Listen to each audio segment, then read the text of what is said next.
This is episode number 5 of the latest Spire tutorial series. In this episode, we are going to create the turn structure. For this, we will make use of our action system. Let's go! For this episode, we are going to need the action system from my action system video. So if you didn't implement it yet, watch the action system video first and then come back to this video. You can find the link in the description. If you have the action system already, great. Let's first create an object under Systems and add our action system script to it.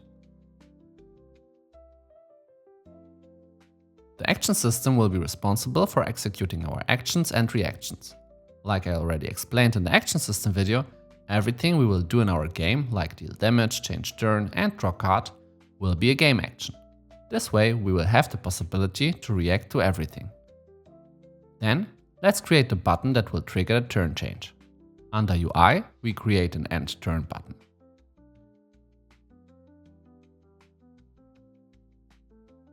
We position it in the top right corner and style it a bit.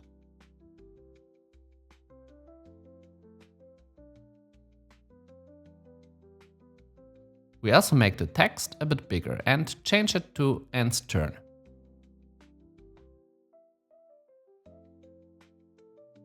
In the Scripts folder, we create a new UI folder and create an End Turn button UI script.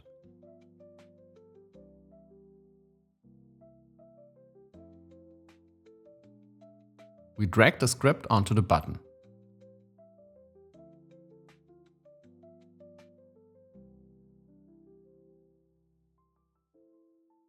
In the button script, we create a simple public onClick method. It will be empty at the moment, but we will fill it soon. On the button, we now connect the onClick handler to our onClick method. Next, let's create a new folder in the Scripts folder, the Game Actions folder. Here, we will have all our game actions. Inside, let's create our first game action. It will be the enemy turn game action and it will trigger the enemy turn. The enemy turn game action must inherit from game action, but other than that, we don't need any data for this action, so it will stay empty. Now in the onClick method of our button script, we can create the enemy turn game action and perform it with the action system like this.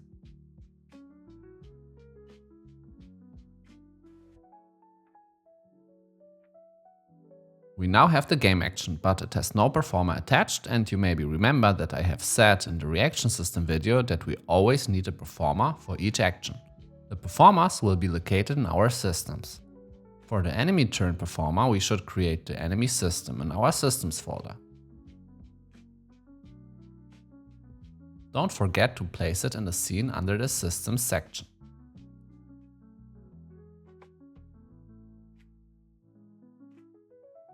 In the enemy system script, let's create the performer. It will have an enumerator type.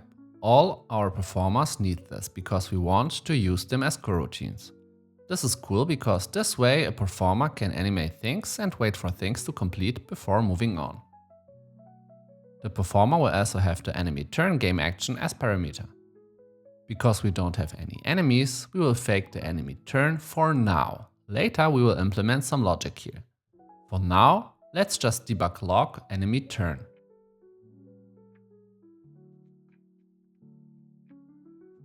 Then wait for 2 seconds.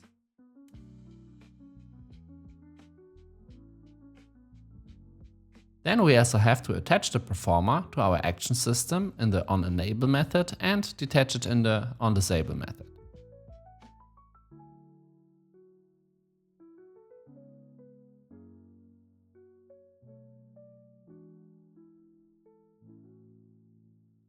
And actually, let's add another debug log in the performer that is shown when the turn ends.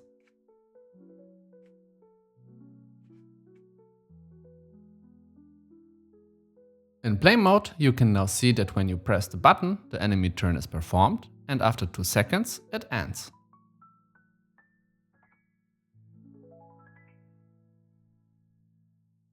It may not look like much at the moment, but in the next episode, You will see how much is possible with this simple enemy turn game action.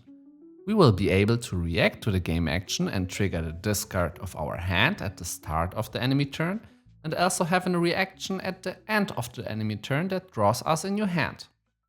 Hit the sub button so that you don't miss the next episode. Thank you for watching and see you next time.